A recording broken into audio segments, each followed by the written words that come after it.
Welcome back to my channel. मैं Prajapat sir. आज बहुत ही अच्छे दिन, नवरात्र स्थापना के दिन।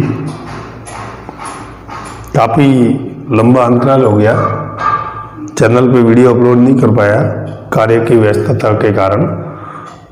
तो आज शुभ मुहूर्त है और माँ भगवती के इस नवरात्र के उपलक्ष्य में आप आज स्थापना हुई। उस स्थापना के उपलक्ष्य में अपने इस चैनल को एक बार पुनः प्रारंभ करते हैं। जैसा कि दोस्तों मैंने पहले भी आपको बता रखा है कि मेरा channel fully dedicated to 10th board candidates है और 10th बोर्ड कैंडिडेट्स के लिए बड़ी विडम्बना है कि इतने दिन से मैं वेटिंग कर रहा था कि आज खुले स्कूल, अब खुले। लेकिन दोस्तों मध्यावधि अवकाश आने को तैयार हो गए, लेकिन इधर स्कूलें भी खुलने का तो पता नहीं है, ना बोर्ड की कोई गाइडलाइन है, ना गवर्नमेंट अभी कह रही है। कई राज्यों में खुल रहे हैं, कई नहीं खुलेंगे।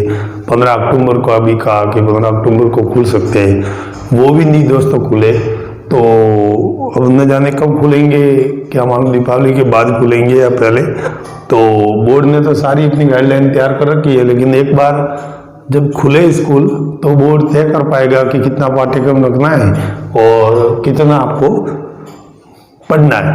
तब तक दोस्तों अपन तो चैनल पे सारे आपको इंग्लिश, विज्ञान और गणित की वीडियोस जो है डे बाय डे और सीरियल वाइज आपको केमिस्ट्री जैसे अपना पोर्शन विज्ञान में चल रहा था, तो उसी पोर्शन में अपना अंतिम पार्ट जो कार्बन है उसके योगी वो चल रहा था दोस्तों। उसी संदर्भ में मैं उसी सेशन को आगे बढ़ाऊंगा आज। तो चलिए दोस्तों, एक बार फिर आप सबको मेरी ओर से नवरात्र की हार्दिक शुभकामनाएं। माँ भगवती आप सभी की मनोकामना पूर्ण करे। इसी अभिलाषा के साथ और अपेक्षा के साथ आपका अपना प्रजापत सर। मैं दोस्तों जैसा कि आपको पहले ही बता चुका हूँ कि इस सेशन में मैं कहाँ तक बता चुका हूँ। कार्बन के नॉर्मल जो परिचय है, इंट्रोडक्शन है, वो मैंने बता दिया था दोस्तों। उसके बाद में कार्बन और हाइड्रोजन की दोस्ती करवाई थी। तो दोस्तों जो अपने सामने निकल के आया था वो आया था दोस्तों हाइड्रोकार्बन। और इस हाइड्रोकार्बन के बारे में भी अपन अच्छी तरह से पढ़ चुके हैं। हाइड्रोकार्बन मतलब आपको कोई पूछे तो सीधा कार्बन और हाइड्रोजन का संयोग से जो यौगिक बनते हैं, यानी कार्बन और हाइड्रोजन से निर्मित यौगिक की क्या कहलाते हैं दोस्तों? हाइड्रोकार्बन। फिर इसका आपने दोस्तों नामकरण देखा था। तो नामकरण की वैसे तो सामान्य पद्धति, रूढ़ पद्धति और आईयूपीएसी पद्धति, तीनों ही पद्धति अपने कोर्स में है। लेकिन दोस्तों सामान्य और रूढ़ पद्धति तो नॉर्मल है ना, एग्जाम में कोई पूछते हैं। अपन तो इसकी आईयूपीएसी पद्धति ही देखा है और आईयूपीएसी पद्धति में भी मोटे रूप पे जो आप नाम दे सकते हो वो आपको मैंने कैसे देना है वो सिखाया भी था। तो एक तो आपको दोस्तों अनुलग्न और एक पूर्व लग्न। एक तो पूर्व लग्न का निर्धारण करना, जो कि दोस्तों किससे होगा, थोड़ा रिमाइंड करेंगे अपने को। तो इसका निर्धारण जो होगा कार्बन परमाणु की संख्या के आधार पे होगा। और एक दोस्तों होगा अनुलग्न का निर्धारण, यानी पीछे क्या लगेगा। तो अनुलग्न का निर्धारण यानी कि इसका निर्धारण करेंगे दोस्तों बंध की प्रकृति के अनुसार। तो पूर्व लग्न का निर्धारण जैसे कार्बन परमाणु की संख्या दोस्तों 1 से लेकर 10 तक है। तो मैंने आपको बताया था कि अगर 1 हो तो मैथ, 2 हो तो एथ, 3 है तो प्रोप, 4 है तो ब्यूट, 5 है तो पेंट, 6 है तो हेक्स, 7 है तो हेप्ट, 8 है तो ऑक्ट और 9 है तो नॉन और 10 है तो डेक। उसी के संदर्भ में मैंने दोस्तों आपको अनुलग्न के लिए बताया था, अगर सभी एकल बंध हो तो आपको पीछे एन लगाना है। अगर द्विबंध की स्थिति दिखे तो इन लगाना है और त्रिबंध की स्थिति दिखे दोस्तों तो आपको आइन लगाना है। और फिर 1 और 2 को जोड़ना है। 1 और 2 यानी पूर्व लग्न और अनुलग्न जोड़ेंगे तो दोस्तों अपने सामने निकल के आ जाएगा हाइड्रोकार्बन का नाम। यहां तक दोस्तों मैंने आपको पढ़ाया था। रिमाइंड करेंगे, एक बार रिसाइकिल करेंगे तो ध्यान में आ जाएगा। और वीडियो इससे पहले वाला आप देख लेना, यहाँ तक मैंने आपको पढ़ा दिया था। अब इससे आगे बढ़ेंगे दोस्तों अपन। अब जैसे कि आपके सामने दिख रहे हैं कि एकल बंध, द्विबंध और त्रिबंध, तो इनसे ही दोस्तों हाइड्रोकार्बन की 3 श्रेणियां बनती है। जो एन वाली सिंगल बॉन्ड वाली श्रेणी होती है दोस्तों, उसे कहते हैं एल्केन श्रेणी। उसे कहेंगे दोस्तों एल्केन श्रेणी। इन वाली को कहते हैं एल्कीन श्रेणी और त्रिबंध वाली स्थिति को कहते हैं दोस्तों एल्काइन श्रेणी। और तीनों श्रेणियों के दोस्तों बोर्ड में रिपीट करता रहता है, इनके सामान्य सूत्र भी पूछता है। एल्केन श्रेणी का सामान्य सूत्र दोस्तों होता है CnH2n + 2, इसका होता है दोस्तों CnH2n और इसका होता है दोस्तों CnH2n - 2। जब n बराबर सर क्या है, n बराबर कार्बन परमाणु की संख्या। और मैंने ये भी बताया था कि आप इन सूत्रों की सहायता से जो आपने यौगिक बनाया है उसकी जांच भी कर सकते हैं कि सही है हाइड्रोकार्बन या नहीं है। तो इनसे आपको जांच करना भी मैंने सिखाया था, वो हाइड्रोकार्बन में आप कर सकते हैं। तो अभी आगे सर आप क्या करेंगे, IUPAC पद्धति अभी पूरी नहीं हुई है दोस्तों। एक तो नॉर्मल पद्धति थी जिसमें आपने एल्कीन और एल्काइन श्रेणी को अंदर बांट के अपने सीधे से हाइड्रोकार्बन के नाम सीखेंगे। लेकिन अब दोस्तों अपने सिर्फ कार्बन और हाइड्रोजन आए कोई जरूरी नहीं है, कार्बन हाइड्रोजन के अलावा अन्य भी आएंगे। तो अन्य भी आएंगे तो सर हाइड्रोकार्बन में घुसेंगे कैसे, जैसे एक दोस्तों उदाहरण मैं आपको बताता हूँ, उनको कहेंगे भी क्या, उनको कहते हैं दोस्तों प्रतिस्थापी। अब इन प्रतिस्थापियों के आने से फिर IUPAC नाम कैसे दे देते हैं, उसी को आज श्रेणीबद्ध अपन सीखेंगे। तो प्रतिस्थापी होता क्या है तो उसको देखेंगे दोस्तों। जैसे मैं आपको एक उदाहरण देता हूँ मेथेन का, तो देखते हैं दोस्तों कि इसमें चारों अपन हाइड्रोजन लगा देते हैं। तो अब कोई गुंजाइश नहीं है कि कार्बन किसी के साथ बंध बनाएगा। लेकिन अगर इसको सर हटा दे तो फिर गुंजाइश है कि इसमें कोई भी ग्रुप आके जुड़ सकता है, यानी कि यहाँ जगह खाली पड़ी है, मुक्त इलेक्ट्रॉन पड़ा है, या कार्बन किसी के साथ भी संयोग कर सकता है। तो वो जो संयोग करेगा तो वो अलग अलग प्रतिस्थापियों के साथ करेगा। वो प्रतिस्थापी भी कौन कौन से हैं मैं आपको लिखवा दूंगा अभी दोस्तों। तो वो उन प्रतिस्थापियों के जुड़ने से फिर इसका IUPAC नाम किस तरह से लिखेंगे उसको अपन श्रेणीबद्ध सीखेंगे। तो चलिए दोस्तों, सबसे पहले मैं आपको एल्काइन श्रेणी पढ़ाता हूँ। एल्काइन श्रेणी में अपने को नाम कैसे देना है, उसके बाद एल्किन लेंगे और एल्काइन, और इस तरह से अपना जो 10वीं लेवल का IUPAC नामकरण है वो आज इस सेशन में अपन दोस्तों सीखेंगे। तो चलिए दोस्तों अपन देखते हैं एल्काइन श्रेणी। चलिए दोस्तों, कुछ महत्वपूर्ण प्रतिस्थापी है जो अपने एल्काइन श्रेणी में भी काम आएंगे, एल्किन में भी काम आएंगे और एल्काइन में भी काम आएंगे। तो एक बार उन प्रतिस्थापियों को देख लेंगे।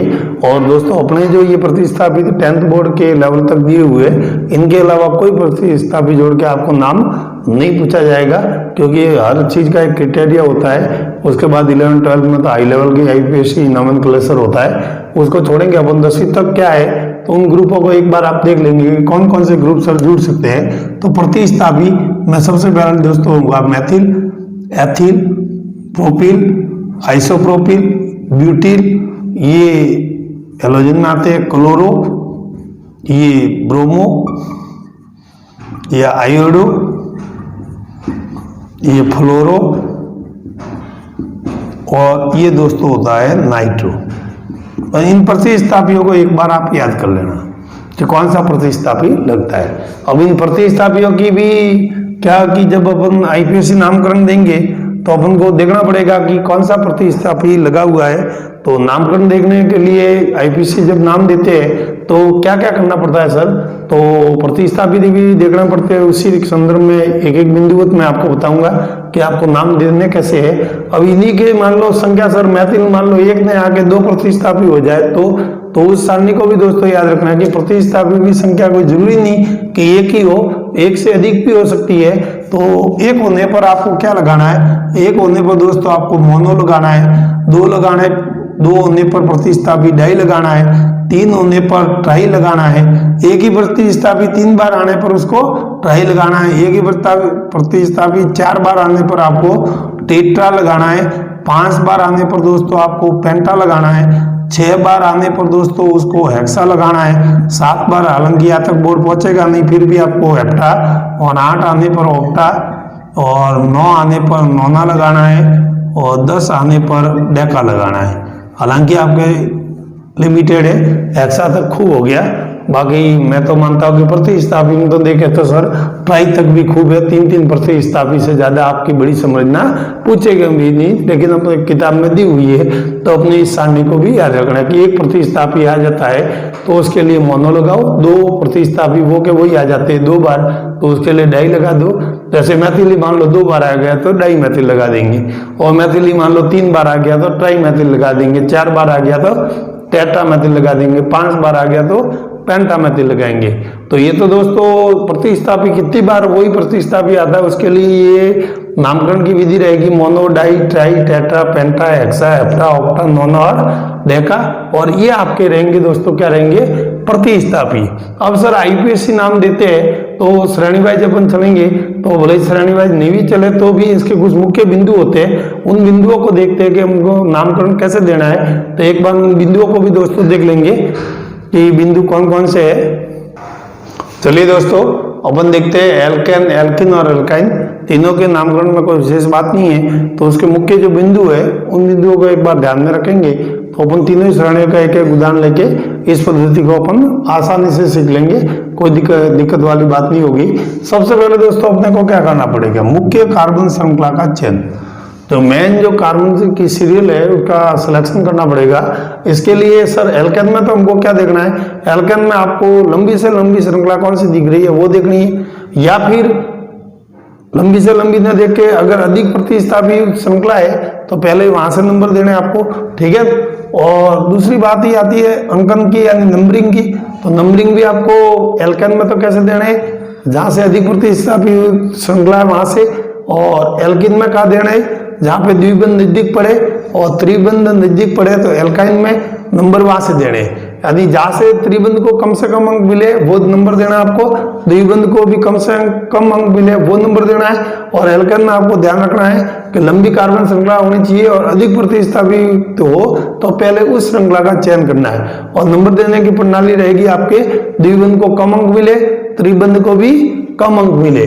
उसके बाद कौन सा प्रतिस्थापी है उस नामकरण को आपको ध्यान में रखना, अभी मैंने आपको प्रतिस्थापी लिखवाए थे उन प्रतिस्थापियों को आप याद रखना। उसके बाद पूर्व लग्न को तो आपको मालूम ही है कि कार्बन परमाणु की संख्या कितनी होगी मुख्य श्रृंखला में, उसके आधार पर पूर्व लग्न हो जाएगा, और अनुलग्न भी, यानी ये 2 चीज तो अपन नॉर्मल में जो आईपीएससी नामकरण देखा था वहां पे हो गई थी तय, तो इनमें तो कोई बड़ी बात है नहीं।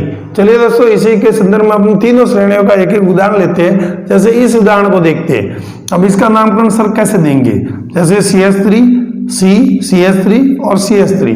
अब सर नामकरण दो, तो अंकन करना है अपने को, कैसे भी कर लो, आप देख लो कहीं प्रतिस्थापी लगा हुआ है क्या, आप कैसे भी करेंगे, चाहे इस श्रृंखला को 1, 2 और 3 दो तो भी चलेगा, आप श्रृंखला को अगर नीचे ले जाएंगे तो भी 1, 2, 3 ही होगा, तो भी 2 पे ही प्रतिस्थापी रहेगा, या भी यहाँ से भी नंबर दोगे तो भी प्रतिस्थापी 2 पे ही रहेगा। यानी सर प्रतिस्थापी कौन सा लगा, तो मैंने अभी बताया था ये प्रतिस्थापी है, तो प्रतिस्थापी है मैथिल, और कौन से नंबर पे लगा है सर 2 पे, तो 2 के बाद हाइफन का निशान लगाना है, 2 मैथिल, ठीक है सर, ये प्रतिस्थापी का नामकरण हो गया। उसके बाद में आपको मुख्य कार्बन श्रृंखला देखनी है, कितने कार्बन की हो गई सर, 3 कार्बन की, 3 कार्बन हो गई, तो पूर्व लग्न क्या होगा प्रो, और अनुलग्न क्या हो जाएगा, सभी से सिंगल बॉन्ड है तो एन, तो 2 मैथिल, और कॉमन लगा के आप लगा सकते हो प्रोपेन, 2 मैथिल प्रोपेन। यानी दोस्तों इतना ही जी, अगर थोड़ा सा आप ध्यान देंगे तो आईपीएससी पद्धति कोई ज्यादा टिपिकल नहीं है, बस थोड़ा सा ध्यान रखना है तो प्रतिस्थापी और इन चीजों का ही ध्यान रखना है, आपको मुख्य कार्बन श्रृंखला में अंक वगैरह कैसे देने हैं वो देखना है।